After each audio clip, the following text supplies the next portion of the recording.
Hello, and welcome back to the lesson 2 of our grant writing course. In this module 4, like I mentioned in the introduction and also in the module 1, that I'll be taking you through how to write your grant step by step. That is what the module 4 is about, writing your grant with confidence and step by step.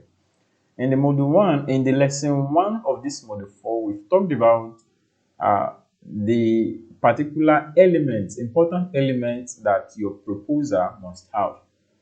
So I'm going to be taking you through a real proposal that I've worked on. So we are going to start with analyzing this proposal, and then remember in the previous lesson I mentioned that some grant proposal will require that you sign up to an online platform where you can be able to answer the essays of those questions of those funders. So what usually happens is that funders have some series of questions that they want you to answer. So your answer, your conviction, and everything put in as a grant writer, that is one of the things that they are going to review at their end. They have experts, they have what they are looking for before they select the team that they want to fund with the money, right? So in this lesson now, what I'm going to be doing is I'm going to be taking you through understanding this particular call for proposal, and we're going to review it together. And then at the end of the day, I'm going to show you what I've done, because this particular proposal is already submitted. Is a work I did for for an organization, right? Now, this call for proposal is by Lift Up Philanthropy Fund. That is the name of the call for proposal. And if this is a document, this document alone is 13 pages. So, like I mentioned in earlier in this course, if you are going to be a grant writer, you must be interested in research. You must have passion for research. It shouldn't be something that you don't want to do. In fact, you can't even run away from research at all, at all, at all. So you must be given to research. You must want to do research. You must have that passion for research. Now, okay, so now this particular organization, they give this document in order for organizations that will be applying to be able to understand what the call for proposal is all about. In fact, they call it the guidelines for proposal development and submission. Meanwhile, depending on what you are working on, there are some of those organizations that might not give this type of documents, but most of them give information on their website. For example, now this is the website of the organization. This is their website. You can see all those information that are on that document. You can see them also. If you click on apply, you'll be able to see a lot of information on the document. You can be able to download the document and go through it to find how you can be able to submit. But this is very, very important. The deadline is by June 30.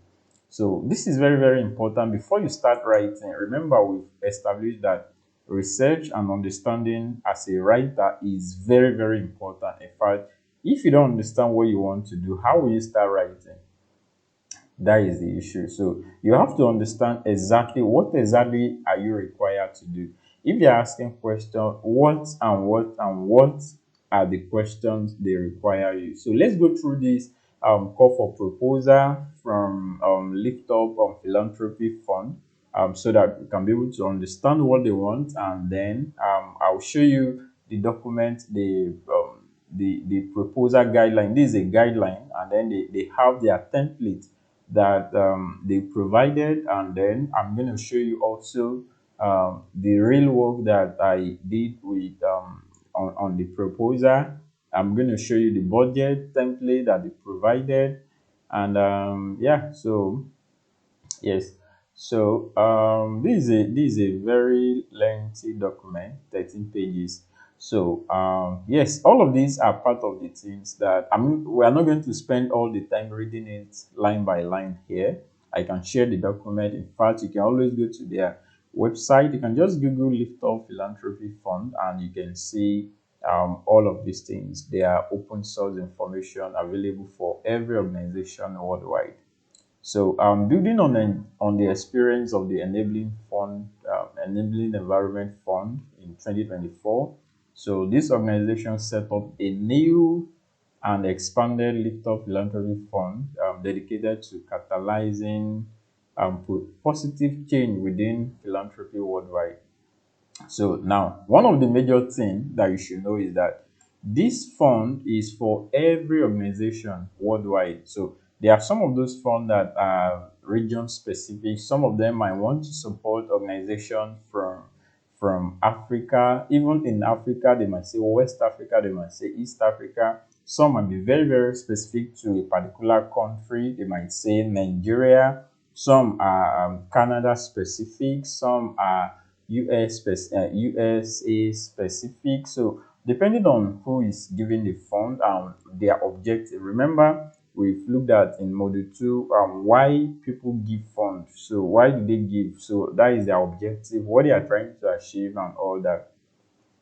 So this document contains the guidelines for developing and submitting proposals to the LiftUp Philanthropy Funds call for proposals for 2025. And yeah, so you have everything here, their objective now. They talk about their objective, they talk about their thematic priorities, what they want to achieve.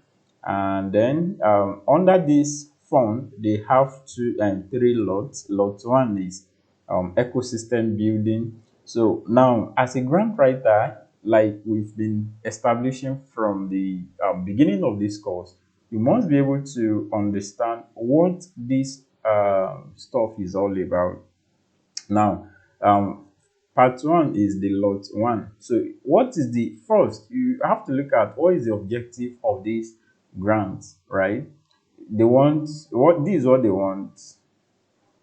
This is what they want. The main objective of this fund is to catalyze positive change within philanthropic organizations that are part of WINS membership by providing financial support to do all of these things. Now, that means that if these people are giving this money, at the end of the day, they want to see this that I highlighted. That is the result that they want to see. So now looking at their thematic priorities, now they have 3 that they call into lots. We have lot 1, lot 2, lot 3. Now, mind you, these things are different from every organization. This is just specific to this particular organization that is giving out this fund. So it's not like that always. It's not as if every organization we have lot 1, lot 2. So it's not every organization that have that. So now lot 1, they explain what lot 1 is in this place. Is about ecosystem building.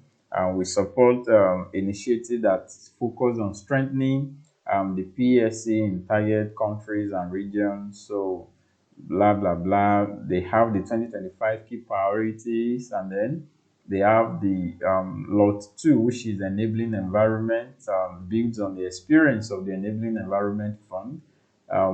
Yeah, these are part of the research that you have to work on before you start writing. Also, lot 3 is multi-stakeholder partnerships for the SDGs. SDGs is the Sustainable Development Goals of the United Nations. All right, so later they also have geographical focus and financial allocation. So actions financed through this call for proposal must be implemented in one or more of the project target countries within one of the 3 Lead for Dev target regions: Africa, Latin America, Asia. So, and they talk about their budgets for the call for proposal. So for lot 1, they are giving $100,000. For lot 2, they are giving $50,000. And then for lot 3, they are giving $200,000. Total of $350,000 for this proposal. So the allocation of each lot can vary according to the needs and opportunities arising in different countries and new contributions to the fund. So these are just what the call for proposal is all about. Now they are now talking about the eligible organizations. They look at eligibility criteria. They look at now the remember we've talked about eligibility criteria. At least before you start applying for any grants, you want to check if you are eligible for that, so that you won't waste your time, and then at the end of the day you submitted it and they will not even read it. So mainly this call for proposal, you must be a legal body, you must be part of this member country, you must be registered in a country. That means that you must be a registered country. You must be able to receive funding your own bank account, not personal account, but corporate bank account. So these are some of the things that before you start, even if you are working with a client, you want to check with them that do they qualify, do they have all of these things that are mentioned, so that it won't just be like you are wasting your time, right? So not having received more funds from the for a total amount of more than, so at least if, before you be able to, you know, they will be able to give you this, you should not have won any of their grants before. So these are some of the things you have to check and double check before you should apply for this. So there are a lot of other information. Let's just rush down to it. They have eligible project proposals, and it's very elaborate. And eligibility of the action, the duration is a maximum of 14 months. And that means that, we talked about timeline in the previous lesson one. So that means that if you are going to be planning this project, it must be within 14 months, maximum 14 months.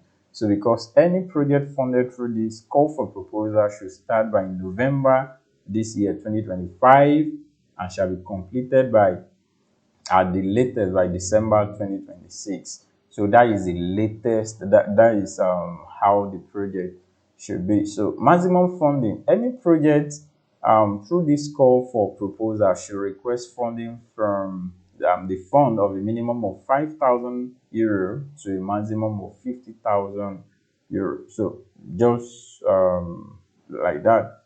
So these are some of the informations type of eligible activities, a lot of other informations, ineligible activities and cost, some other informations, evaluation and selection process.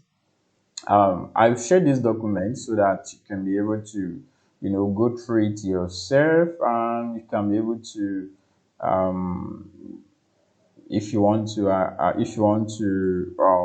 apply for it, maybe although the form is closed already, it's by June 30, you may not be able to apply, but let's say in the future you can be able to apply. So now, how to apply, this is also very important. All those they've been talking about since is for you to understand what you want to apply for. But now, coming to how to apply, these are, now, like I mentioned, they provide their own narrative, they provide their own template. The application form, they provided it. They call it Annex 2A. The application form for the budget, they provided it also, Annex 2B. So, and then they said all documents must be submitted in accordance with the instructions provided in these guidelines to this email address with this subject line by June 30, 2025. So that means that you can't do more than what is given here. So if you are going to be submitting anything, it should be these three things that they are provided. They give you templates, you just have to fill them out. So I'm going to show you the empty template for this application form, and to show you what they asked there, and then I will also show you the budget, and then later on I will show you the one that I've worked on, that has been submitted.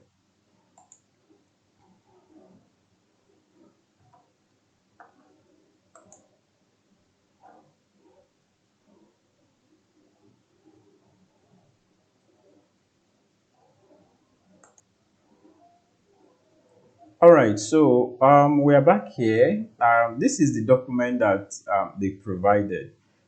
Here you can see this is Lift Up Philanthropy Fund 2025. This is a blank document. Firstly, contact details. So they want to use this place to know the name of the organization, the name of the lead applicant, your role. Let's say whatever the name of your organization is, you put it here.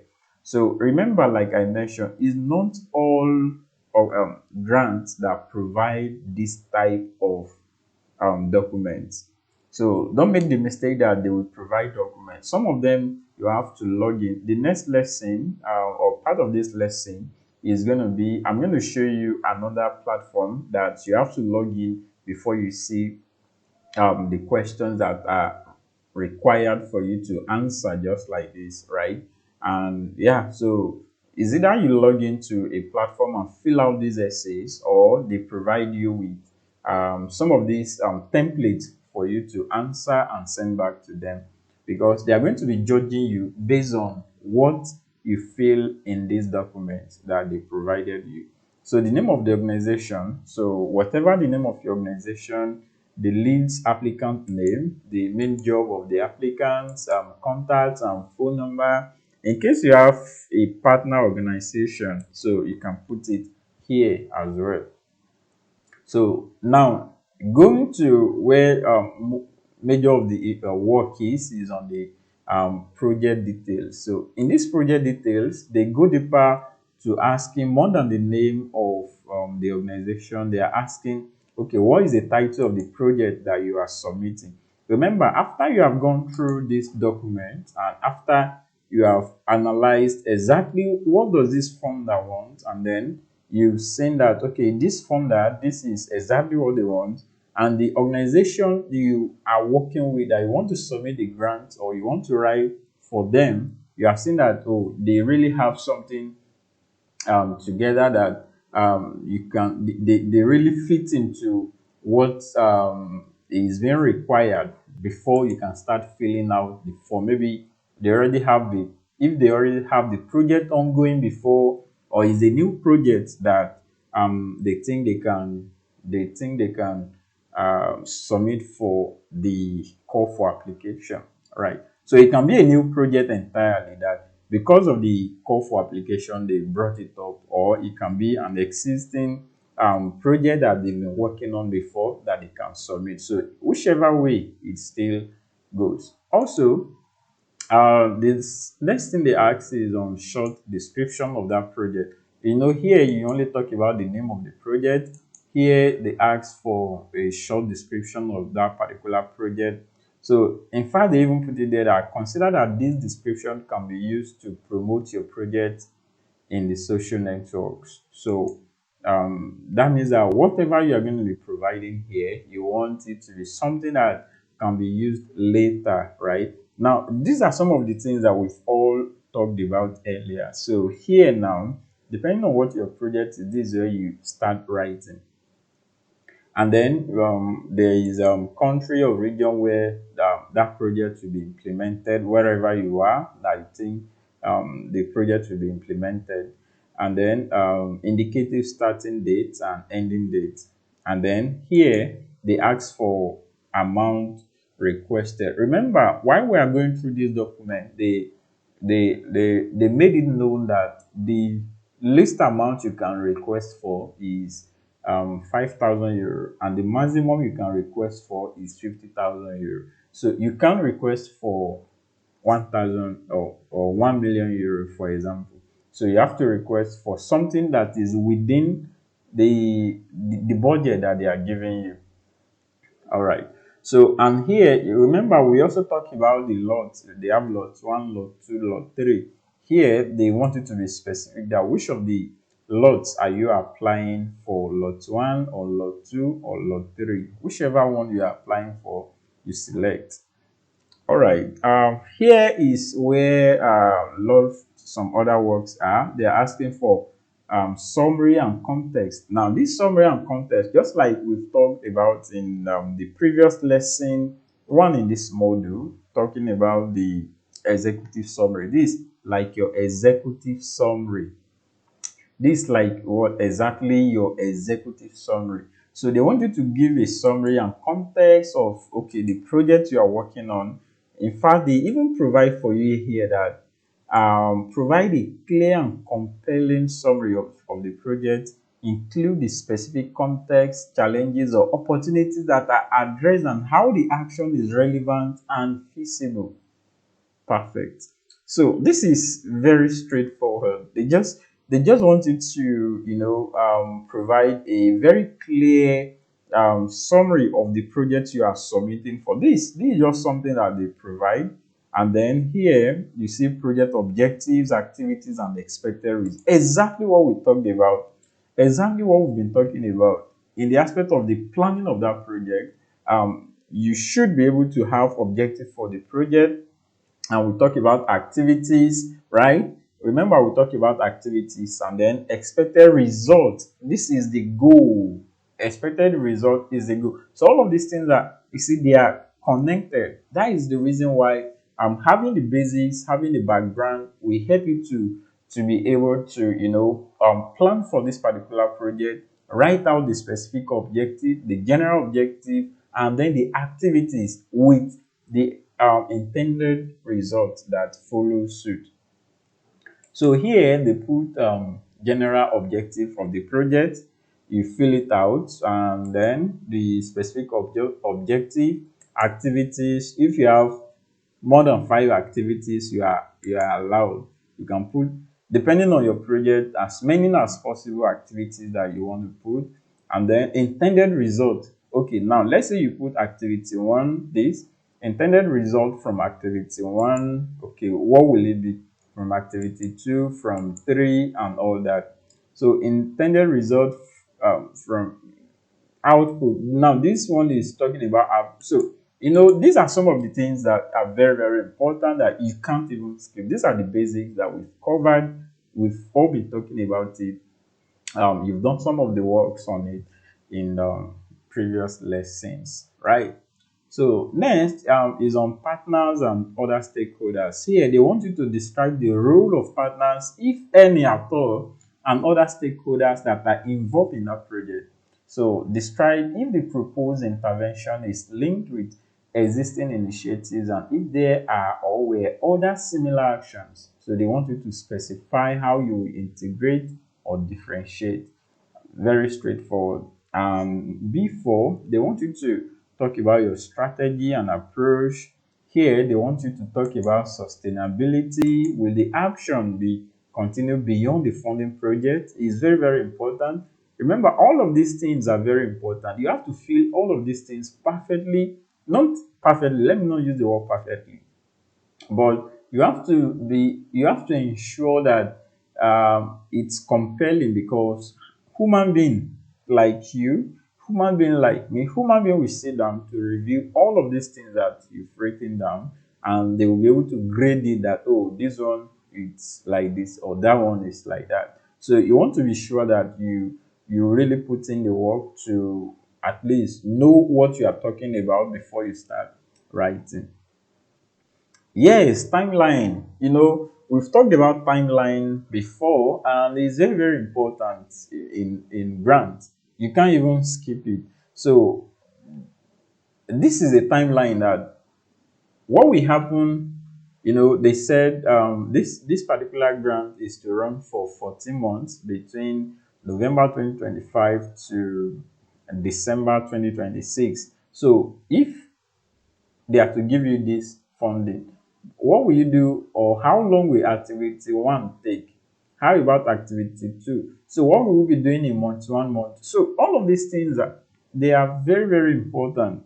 I'm going to show you, by the time I show you the proposal I've worked on, you'll be able to see how I've been able to work on all of these things. They asked about the organizational capacity, previous experience, what the organization have done before. They also ask about the experience in the target area, and also the organization ethical policies. So all of these things are something that very, very important in the call for proposal. Now let me also show you the blank template for okay, before I show you the blank template, let's look at what I've worked on this particular how I filled this one out for the project that was submitted.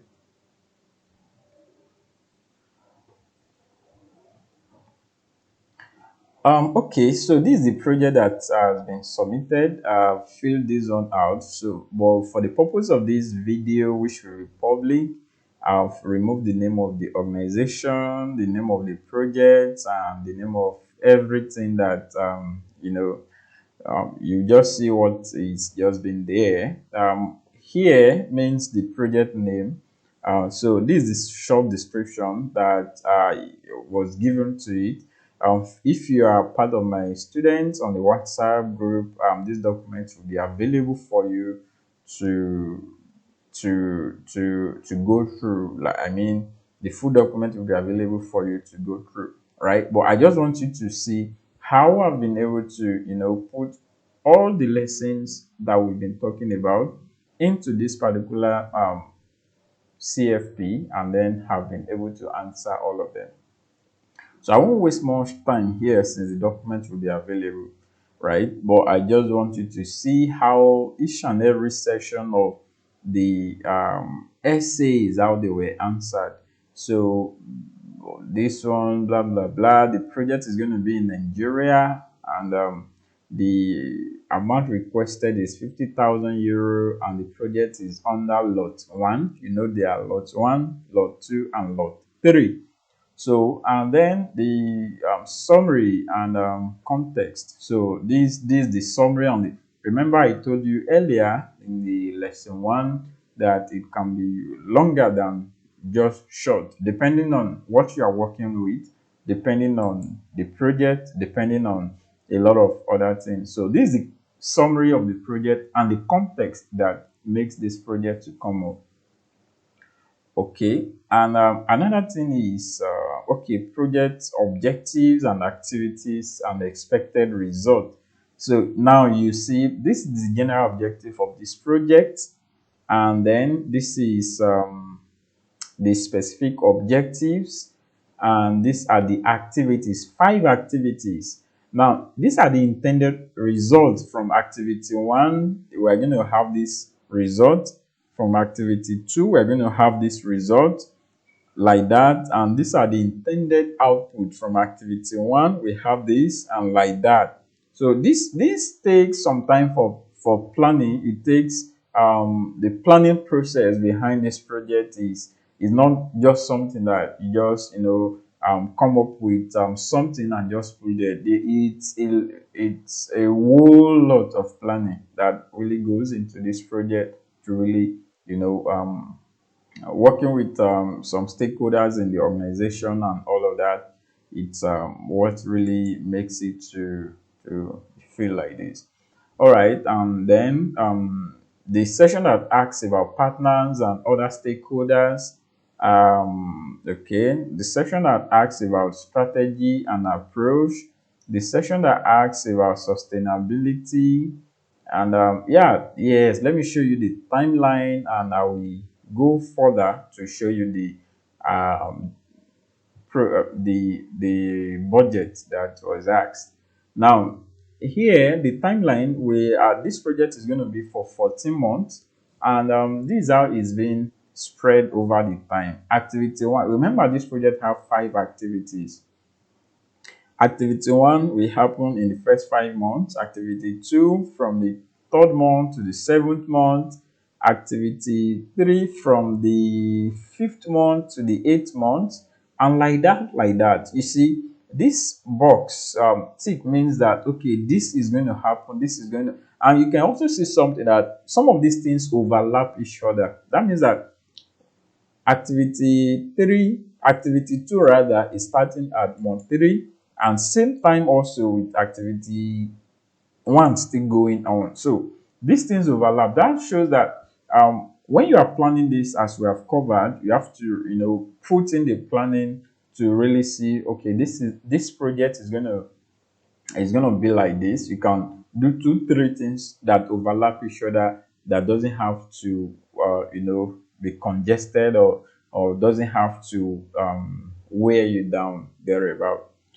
All right, so I think that is all there is. Let's just go to the. All right, let's go to the budgets.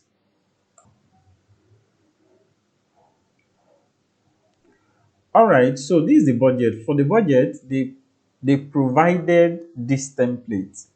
This template is what is provided. Now, don't be afraid of this, right? Because you be like, oh, you are not an accountant, or maybe you are, yeah, you might say you are not an accountant. You might say you are not, what have you, right?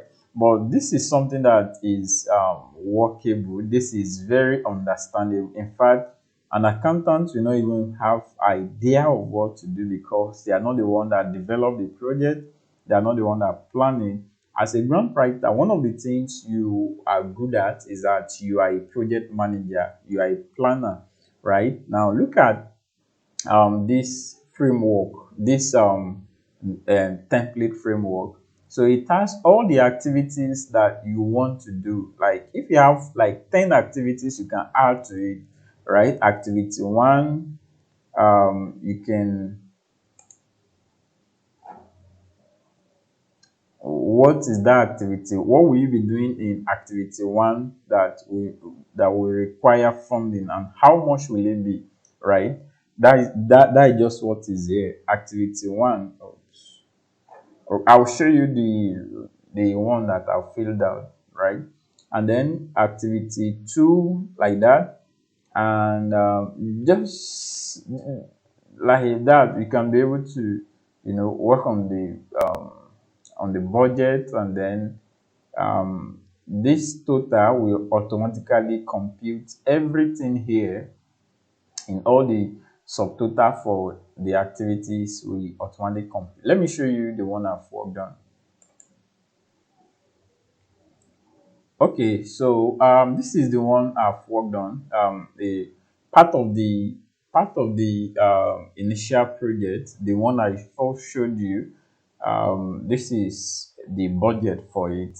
So activity one, which is to conduct nationwide study and feed interviews on indigenous giving systems. We're going to have a researcher, and then it's going to be for 4 months, and for a month. This one means this 4 means this researcher is going to be for 4 months, and then and for a month, his or her pay is going to be 1,200 euro, and it's going to be from, if you click on this, let me show you what I'm talking about. So like I mentioned earlier, planning these things require that as a grant writer, you are a project manager, and you can plan these things. You break down everything under activity one that will require money, right?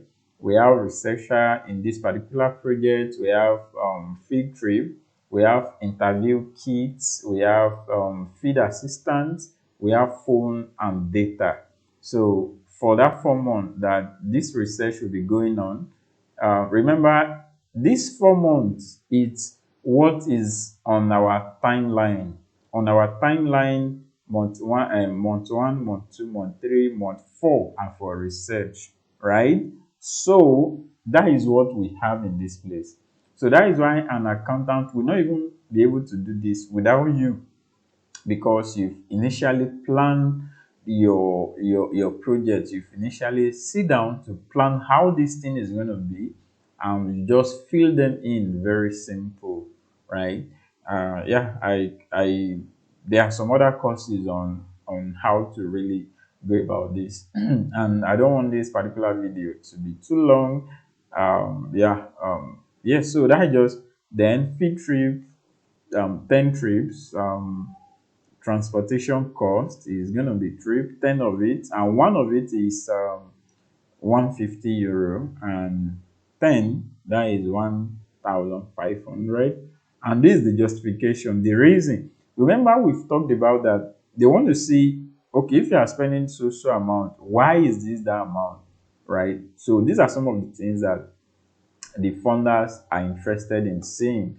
They want to see. Now, the better you are able to present this thing convincingly, if you tell them that you'll be needing even 1 million euro for that particular project, and you are able to convince them, so that is just so. And this is done for all the activities. Activity one, activity one here, activity one, activity two, activity 3, activity 4, activity 5.